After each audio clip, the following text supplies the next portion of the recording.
પોતાના જ ઘરમાં ગોકર્ણ મહારાજ રાત રોકાણા ત્યારે શું થયું તો કે કોઈ થોડીક વાર થાય ત્યાં અગ્નિના ભડકા થાય છે, કોઈ સિંહનું રૂપ થાય, પાડાનું રૂપ થાય. ગોકર્ણ સમજી ગયા કે આ કોઈ અવગતિ વાળો જીવ છે. હાથમાં જલ લઈને છાટ્યું છે કે તમે જે કોઈ હોય ને તમે શાંત થાવ. તમે કોણ છો? મારી સામે પ્રગટ થાવ. કે તો એનો ભાઈ ધુંધુકારી પ્રગટ થયો. કહ્યું, અરે ભાઈ, તારી આવી ગતિ. ઈશારો કરીને કહ્યું, ભાઈ મારાથી બોલાતું નથી, હું બોલી નથી શકતો. જલ અભિમંત્રિત કરીને ભાઈને જલ આપ્યું. ગળું લીલું થયું.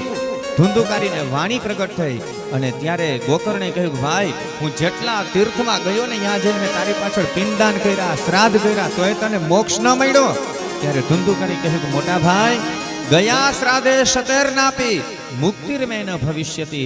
માર્યા જેવા પાપીની પાછળ તમે એક નહીં, ગયાજીમાં જઈને સેંકડો શ્રાદ્ધ કરો ને તોય મને મોક્ષ ન મળે. કેમ? ભાઈ મેં પાપ એટલા કર્યા છે ને, મેં કઈ ભગવાનની સેવા નથી કરી. અચ્છા, તો તને મોક્ષ અપાવવા માટે મારે શું કરવું? ધુંધુકારી કહ્યું કે તો તમે વિદ્વાન છો, મને આ પ્રેત ગતિમાં શાંતિ નથી, મને મોક્ષ મળે એવું હવે તમે કરો ને. અચ્છા એમ, કાંઈ વાંધો નહીં, અત્યારે તું શાંત થા, જરૂર હું તને મુક્તિ મળે આવો કંઈક ઉપાય કરું. બીજા દિવસે વહેલી સવાર થઈ, ભગવાન સૂર્યનારાયણને અર્ઘ્ય આપ્યું. સાક્ષાત ગોકર્ણ મહારાજે સૂર્યને પૂછ્યું છે કે જેનો પ્રેત ગતિમાં વાસ હોય એના માટે શું કરવું? સૂર્યનારાયણે કહ્યું છે કે હે મહારાજ ગોકર્ણ, એ પ્રેત ગતિમાંથી મુક્તિ અપાવવા માટે તમારા ભાઈની પાછળ તમે શ્રીમદ ભાગવત સપ્તાહ પારાયણ, તમે ભાગવતની કથા કરો. ગોકર્ણ મહારાજે કહ્યું કે આ તો થઈ શકે એવું છે. ગામના માણસોને ભેગા કર્યા કે મારો ભાઈ પ્રેત ગતિમાં છે, એની પાછળ મારે સપ્તાહ કરવી છે અને તમે બધા મદદ કરશો. બધાએ કહ્યું કાંઈ વાંધો નહીં, અમે મદદરૂપ બનીએ. ગામના તમામ માણસોએ ગોકર્ણ મહારાજને મદદ કરી. નાળિયેરીના કેળના સ્તંભ લઈ આવ્યા, સરસ મજાનો છાંયો કર્યો. જે જગ્યાએ ભાગવતજી બિરાજમાન થવાના હતા, ભાગવતની કથા થવાની હતી, એ જગ્યાને આખી સ્વચ્છ, સુઘડ અને વ્યવસ્થિત કરી. જ્યાં ભાગવતજી બિરાજમાન હોય ત્યાં ચોખ્ખાઈ બહુ રાખવાની હોય, એટલા માટે જેમ બને એમ ખાસ ચોખ્ખાઈ રાખવી. ભાગવતજી કોઈ સામાન્ય ભાગવતનું કોઈ પુસ્તક નથી, સાક્ષાત ભગવાન છે. જેમ મંદિરમાં આપણે ચોખ્ખાઈ રાખીએ એમ ભાગવત બિરાજમાન હોય ને ત્યાં આજુબાજુમાં કોઈ ગંદકી પણ ન કરાય. ગંગાજી છાંટ્યા, ગૌમૂત્ર છાંટ્યા છે, લીપન કરવામાં આવ્યું, વૃક્ષના છાયા કર્યા, વ્યાસપીઠ બનાવી અને ત્યાં ગોકર્ણ મહારાજ વ્યાસપીઠ ઉપર બિરાજમાન થયા. તમામ ગામના માણસો બધા ભાગવતની કથા સાંભળવા માટે આવ્યા. એનો ભાઈ જે ધુંધુકારી પ્રેત ગતિમાં હતો એ પણ કથા સાંભળવા આવ્યો, પણ પ્રેત ગતિમાં છે, પવન સ્વરૂપે સ્થિર થઈને ક્યાંય બેસી નથી શકતો. વ્યાસપીઠની બાજુમાં એક વાંસની સોટી હતી, વાંસ પોલો હોય એટલે એમાં ઉપરથી આવીને બેસી ગયો. અને ગોકર્ણ મહારાજે કથાની શરૂઆત કરી. પ્રેત ગતિમાં રહેલો વાંસની સોટીમાં બેઠા બેઠા ધુંધુકારી કથા સાંભળે. કથા પૂરી થઈ અને જ્યારે સાંજનો સમય થયો, પહેલા દિવસની કથા પૂરી થઈ એટલે કથા મંડપમાં એક જોરદારનો કડાકો થયો, અવાજ આવ્યો, ધડાકો સંભળાયો. બધાએ આ અવાજ સાંભળ્યો પણ કોઈને ખબર ન પડી કે અવાજ ક્યાંથી આવ્યો. બીજો દિવસ થયો, સાંજ પડી, કથા પૂરી થઈ એટલે બીજા દિવસે પણ અવાજ આવ્યો, ત્રીજા દિવસે પણ અવાજ આવ્યો. આમ 7 દિવસ પૂરા થયા અને વ્યાસપીઠની બાજુમાં રહેલો જે વાંસ હતો એ વાંસમાંથી ને કડાકો થયો અને કડાકાની સાથે તેનો વાંસ ફાટે છે. પીળા પીતાંબરધારી પુરુષ પ્રગટ થયો, ભાગવતને વંદન કર્યા. વૈકુંઠમાંથી વિમાન આવે છે અને પેલા પુરુષે કહ્યું ગોકર્ણને, બાપ ધન્ય છે ભાઈ તમને કે મારા જેવા અધોગતિમાં ગયેલા, પ્રેત ગતિમાં ભટકેલા આવા પાપી જીવને આ ભાગવતની કથાથી ને મુક્તિ મળી. હું તમારો ભાઈ ધુંધુકારી, સ્વરૂપ બદલી ગયું. પ્રેત ગતિમાં હતો ત્યારે રૂપ નોખું હતું, આ તો જાણે ભગવાનનો પાર્ષદ હોય એવો બની ગયો. ધન્ય છે આ ભાગવતની કથાને કાજે 7 દિવસમાં મને મુક્તિ મળી ગઈ.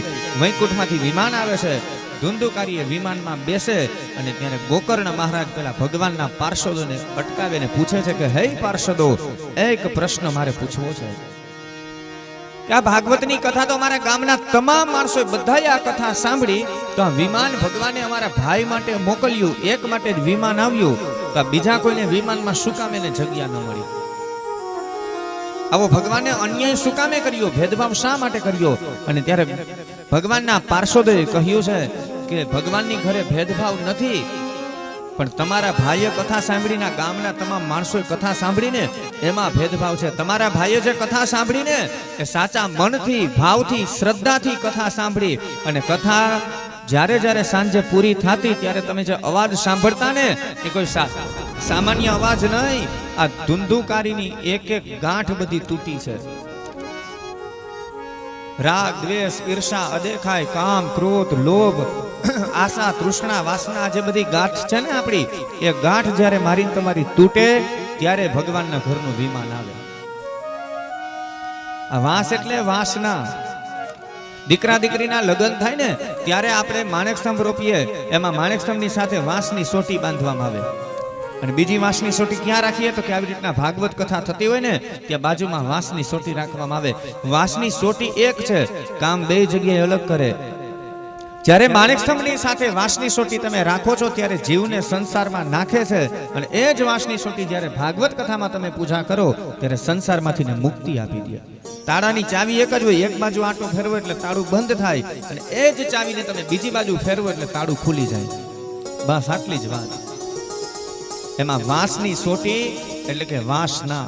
આપણી બધી વાસનાઓ છે ને એ જ્યારે કથા સાંભળવાથી ને તૂટે તો ભગવાનના ઘરનું વિમાન આવે. ભગવાનના પાર્ષદોએ કહ્યું કે તમે પાછી કથા કરો, અને ગામના માણસો પણ જો આ ધુંધુકારીની જેમ કથા સાંભળશે ને તો ભગવાન એના માટે પણ વિમાન મોકલશે. ગોકર્ણે કહ્યું ગામના માણસોને તો શું કરવું છે, આપણે બધા કથા સાંભળવી છે, પાછી વૈકુંઠમાં જવું છે. બધા ગામના માણસોએ હા પાડી, અને ગોકર્ણ મહારાજે ફરી પાછી ત્યાં ભાગવતની કથા કરી, અને ભાગવતની કથા દ્વારા તમામ માણસોને બધાને વૈકુંઠની અંદર લઈ ગયા. જેમ રામ અયોધ્યાના તમામ માણસોને વૈકુંઠમાં લઈ ગયા હતા, એમ ગોકર્ણ મહારાજ પોતાના ગામના તમામ માણસોને, પશુ પક્ષીઓને, કથા મંડપમાં જેટલા કોઈ, ભાગવતમાં તો એવું વર્ણન છે કોઈ કૂતરાઓ ત્યાં ફરતા હતા ને એને પણ વિમાનમાં બેસાડી દીધા, કોઈ બિલાડી હતી એને પણ બેસાડી દીધી, એ બધાને મોક્ષ અપાવી દીધો. એટલે આ ભોપાભાઈને તો નિમિત્ત બન્યા છે. શામતાણી પરિવારે આજે ભોપાભાઈએ જે ભાગવત કથાનું આયોજન કરેલું છે તો એને તો આયોજન કરી દીધું, અમે તો કથા વાંચી લેશું. અને 12 તારીખે આપણે કથા પૂરી થવાની છે, એટલે 12 તારીખે આપણે અહીંયા પણ લાખાબાવળમાં વિમાન આવવાનું છે, અને આપણે એરપોર્ટ નજીક જ છે, એટલે બહુ જાજુ છેટું નહીં થઈ જવાનું, નજીક જ છે. એટલે 7મા દિવસે જેને વિમાનમાં આવવાનું હોય એ બધાએ પોતાનું નામ લખાવી દેજો. વૈકુંઠમાંથી વિમાન આવે એટલે જેને જેને જવું હોય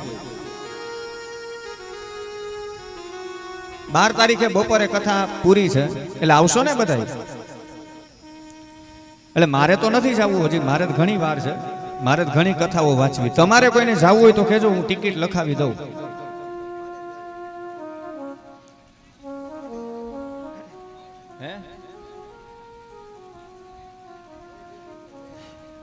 આપણે બધાને ખબર છે કે તો મહારાજ કે કઈ અમે 7મા દિવસે કઈ વિમાન આવે નહીં કઈ, અને હાચન ખરેખર જો વિમાન આવે તો આમાં છેલ્લા દિવસે કોઈ હાજર રહે, બધાને કંઈક ને કંઈક કામ આવે. અરે મહારાજ ભગવાનનું વિમાન આવતું હોય તો એથી વિશેષ શું જોઈએ, મારે તો વિમાનમાં આવવું જ તું, પણ આજે અમારે વેવાઈ આવી ગયા ને એમાં અમારાથી ન આવવાનું, નકર અમારે તો આવવું જ તું.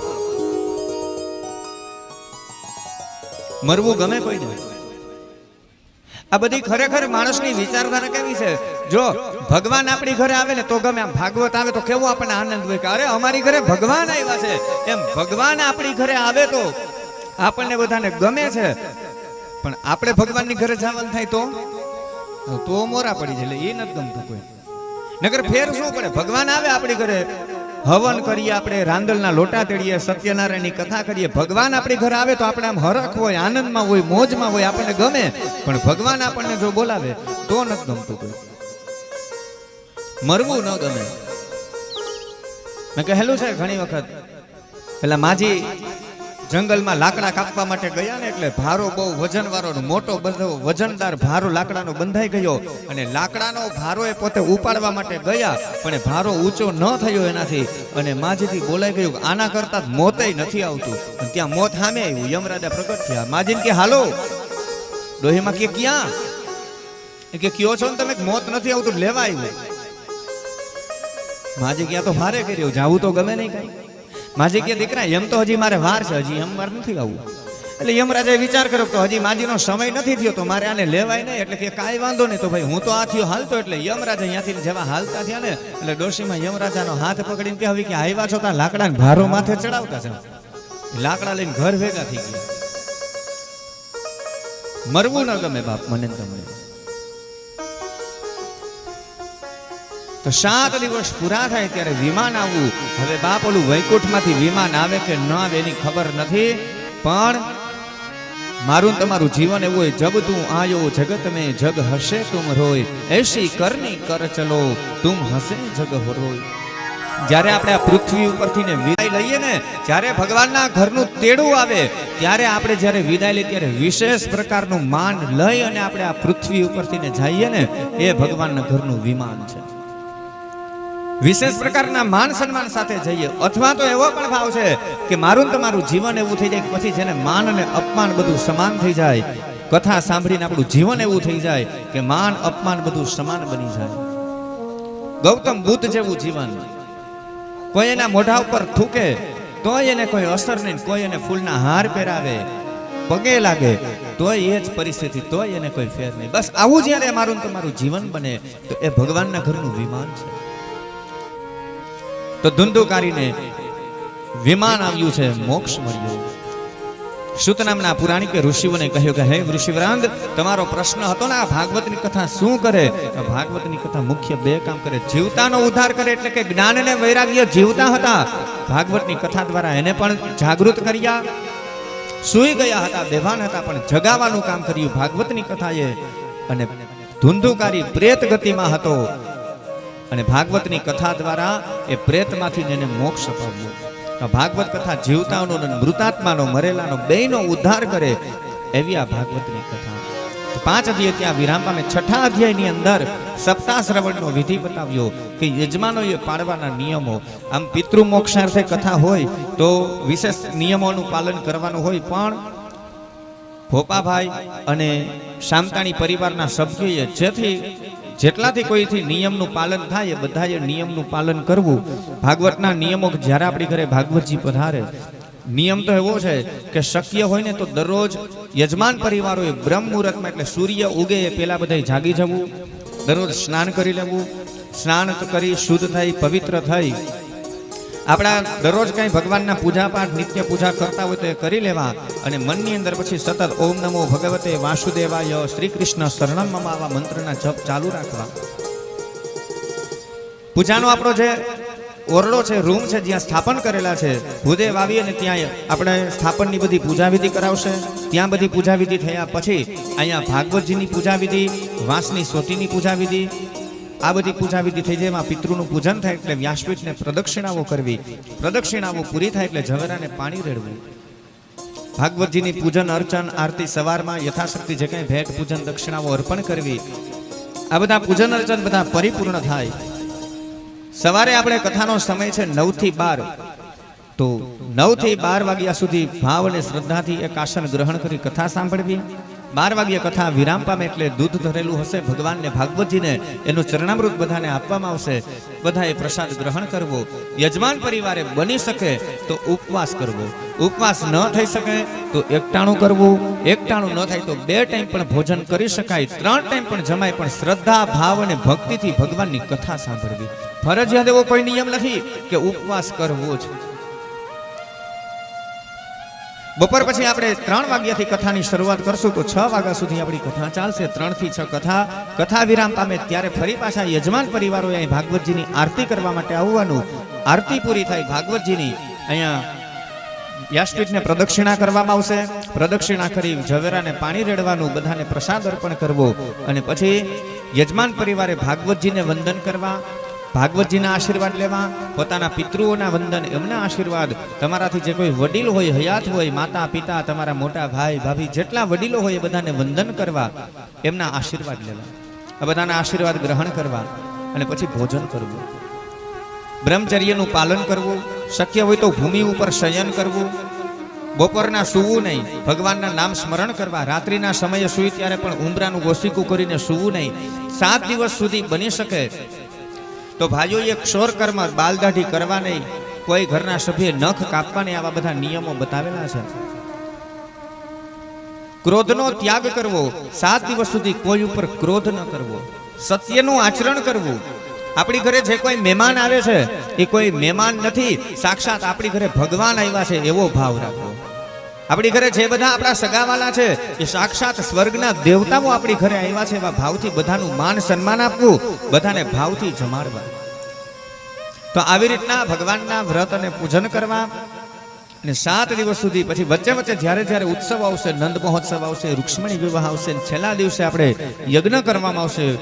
ત્યાં સુદામા ચરિત્રની કથા, પરીક્ષિતને મોક્ષ, હવનનું એક બાજુ બીડું હોમાઈ જશે ને એક બાજુ આપણી કથા વિરામ.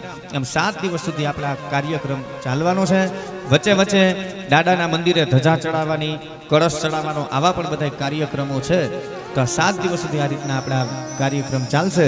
તો શક્ય એટલા યજમાન પરિવાર તો બધા લાવો લેશે જ, પણ યજમાનનો પણ આગ્રહ છે અને વ્યાસપીઠ ઉપરથી હું પણ બધાને યજમાન પરિવાર વતી હાર્દિક આમંત્રણ આપું છું. મારા ભોપાભાઈ વતી આમંત્રણ આપું છું કે 7 દિવસ સુધી બધા જેમ બને એમ કથામાં અવશ્ય હાજર રહેજો, હાજરી આપજો. ભાગવતની કથાનો લાવો જેટલો લઈ શકાય એ બધા તમે ગ્રહણ કરજો. તો આજની કથા મહાત્માની ભાગવતજીના ચરણોમાં અર્પણ કરી અને કથાને વિરામ આપશું. ત્યાં સુધીમાં યજમાન પરિવાર ભોપાભાઈ અને એમના પત્ની સહિત સામતાણી પરિવારના તમામ ભાઈઓ બહેનો બધા ભાગવતજીની આરતી કરવા માટે બધા આવજો.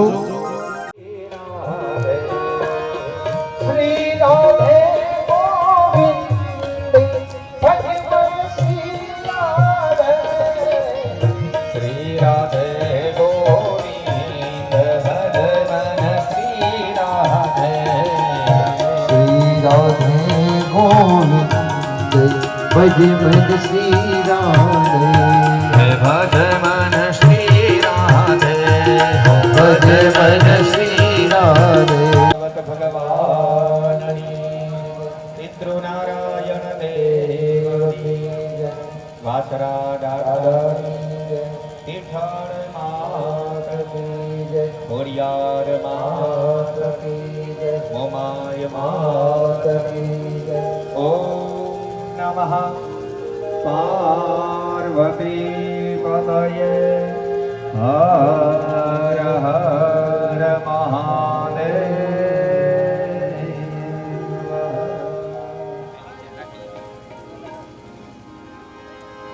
થયો જાગરણો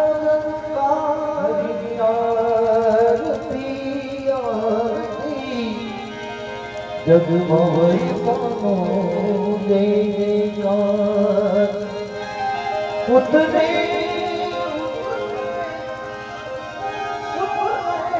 હરિયાતી જગમાં જયકારા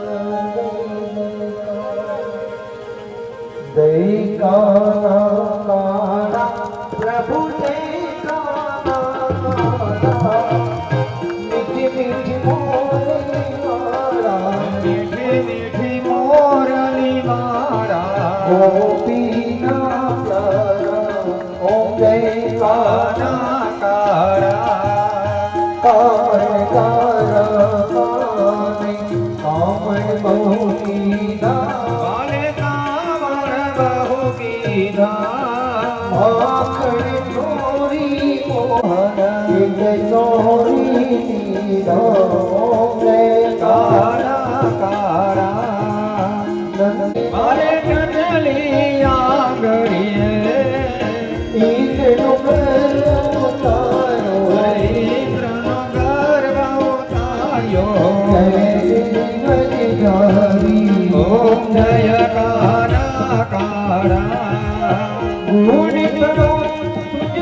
પ્રભુ કે નહીં આવે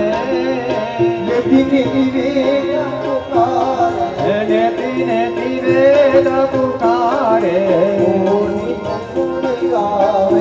ઓમ જય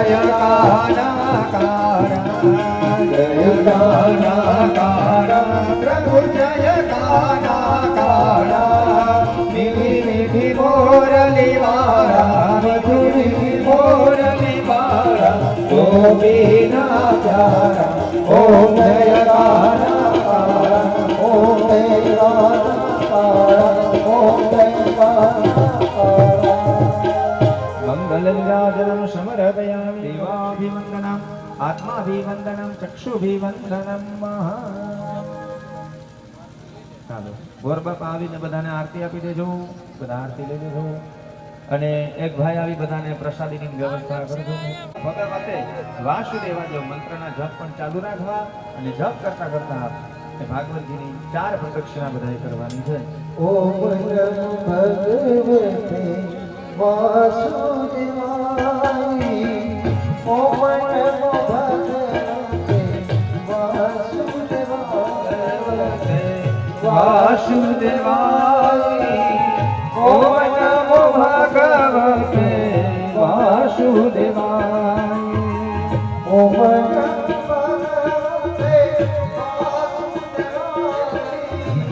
ઓમ નમો ભગવતે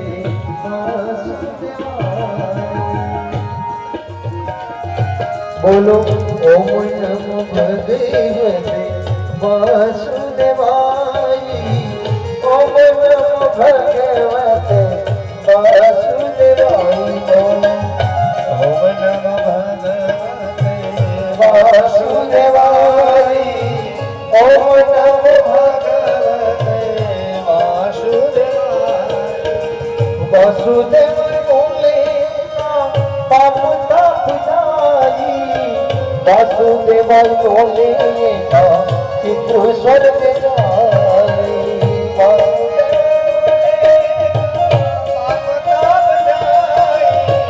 વાસુદેવ બોલે પિતૃ સ્વર્ગ જાય ઓમ નમો ભગવતે વાસુદેવાય ઓમ નમો ભગવતે વાસુદેવાય ઓમ નમો ભગવતે વાસુદેવાય ઓમ નમો ભગવતે વાસુદેવાય ગોવિંદ બોલો હરિ ગોપાલ બોલો રાધા રમણ હરિ ગોવિંદ બોલો ગોવિંદ બોલો હરિ ગોપાલ બોલો રાધા રમણ હરિ ગોવિંદ બોલો ગોવિંદ બોલો હરિ ગોપાલ બોલો રાધા રમણ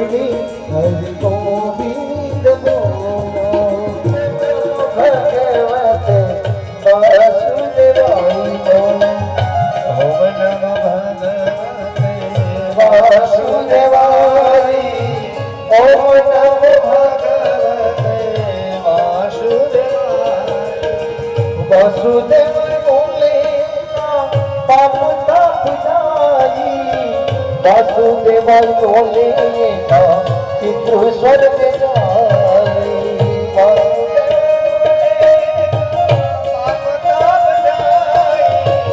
વાસુદેવ બોલે